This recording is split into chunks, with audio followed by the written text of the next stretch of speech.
Hi everyone, আজকে আমি cucumber pickles recipe তৈরি করব। আর এইটা কিন্তু বিদেশে মোস্ট ডিমান্ড। তৈরি করার জন্য আমার ফার্স্টে একদম কচি শসা লাগবে, তারপর 2টা কাঁচামরিচ আর অল্প কিছুটা রসুন নিয়ে নিয়েছি। দেন একটা এমন কাঁচের জার নিয়েছি, এটা আমি ফুটন্ত পানিতে দিয়ে এটাকে একদম ভালো করে ক্লিন করে নিব। তারপর একটা টিস্যুর সাহায্যে এটাকে সুন্দর করে মুছে নিব যাতে পানি না থাকে। আর হ্যাঁ, খালি হাতের ব্যবহারটা একটু কম করার ট্রাই করবেন। যদি গ্লাভস থাকে অবশ্যই হাতে গ্লাভস লাগিয়ে নেবেন। আমি এই শসাগুলোকে ভালো করে মুছে একদম শুকিয়ে নিয়েছি। তারপর এগুলাকে এমন করে সোজা ভাবে কেটে নিয়েছি। এটা বিভিন্ন সাইজে কাটা যায়। এখন আমি কেটে নেওয়া শসা থেকেও ভালো করে পানিটা শুকিয়ে নিব। তারপর একটা পাত্রের মধ্যে আমার জারে যতটা পরিমাণ পানি লাগবে ওই অনুযায়ী পানিটা নিয়ে ফুটিয়ে নিয়েছি। দেন এখানে হোয়াইট সরিষা দিয়ে দিয়েছি 1 চামচের মতো। তারপর হচ্ছে এখানে আমি হোয়াইট ভিনেগার দিয়ে দিচ্ছি। আর ভিনেগারটা হচ্ছে ওইটার যে ঢাকনাটা, ওই ঢাকনা দিয়ে আমি 3 চামচের মতো দিয়ে দিয়েছি। তারপর এখানে আমি গোলমরিচের গুঁড়ো দিয়ে দিয়েছি। আপনাদের কাছে আস্ত গোলমরিচ থাকলে ওইটাও ইউজ করতে পারবেন। এখন হচ্ছে মেন প্রসেস। আমি এখানে কাঁচের জারটা নিয়ে নিয়েছি। দেন এটার ভিতরে আমি শসাগুলা দিয়ে দিচ্ছি।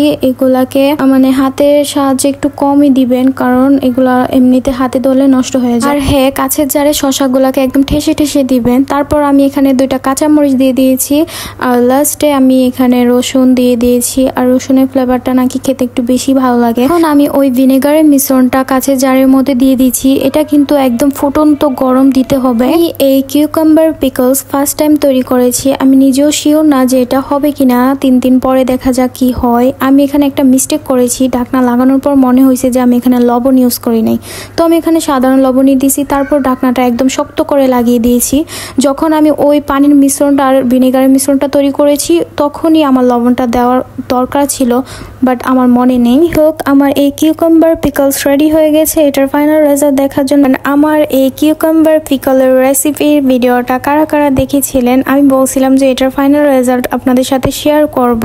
আমি 3 দিন পর্যন্ত ওয়েটই করতে পারছি না, তো আমি 24 ঘন্টা পরে এটা খোলার ট্রাই করছিলাম। এটা এত শক্তভাবে লেগেছে, তো অনেক মহাযুদ্ধের পর এটা খুলেছি। ঢাকনাটা খোলার পরে একটা দারুণ স্মেল বের হয়েছে, কিন্তু আমি ভয় পেয়ে গেছি কি এটার নিচ থেকে উপরে বাবলস উঠতেছিল, তো ভাবছিলাম যে নষ্ট হয়ে গেছে কিনা। পরে খুব ফার্স্ট ট্রাই করতে গেছি যে দেখি এটা খেতে কেমন লাগে।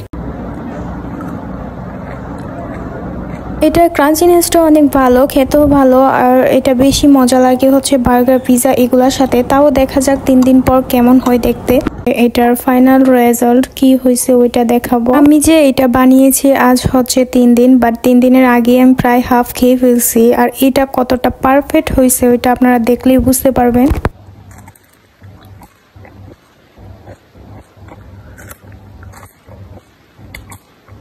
এটার যে ক্রাঞ্চিনেসটা ওইটা আপনারা শুনেই বুঝতে পারছেন যে কতটা পারফেক্ট হয়েছে। আমার মতে 3 দিন পরেই খাওয়াটা পারফেক্ট, কারণ হচ্ছে এটা একদম পারফেক্টভাবে হয়ে যায়। আর যদি একদিন বা যেদিন বানিয়েছেন এর পরের দিন 24 ঘন্টা পর, আমি কিন্তু 24 ঘন্টা পর খেয়েছিলাম, বাট এতটাও ক্রাঞ্চি ছিল না। আমি কিন্তু ফার্স্টে ভিডিওতে বলছিলাম যে এটা একটা বিদেশি রেসিপি। কেন বলছিলাম? কারণ হচ্ছে আপনাদের মতো অনেক মানুষই আছে যারা কমেন্ট বক্সে এসে বলতেছেন যে এইটা কি মানুষ খায়, ছি। সকল মানুষদেরকে বলছি আমার এই রেসিপিটা আপনারা ফলো করতে পারেন, বাসায় ট্রাই করে দেখবেন কেমন লাগে বা কেনই বা খায়। এটা মূলত এমনিতে পিৎজা, বার্গার, সালাদ এগুলোর সাথে খেতে বেশি ভালো লাগে। আমি ফার্স্টে খুব অল্প পরিমাণে বানিয়েছিলাম, এখন আমার কাছে খুবই ভালো লাগছে, তো নেক্সটে আরো বেশি করে বানাবো।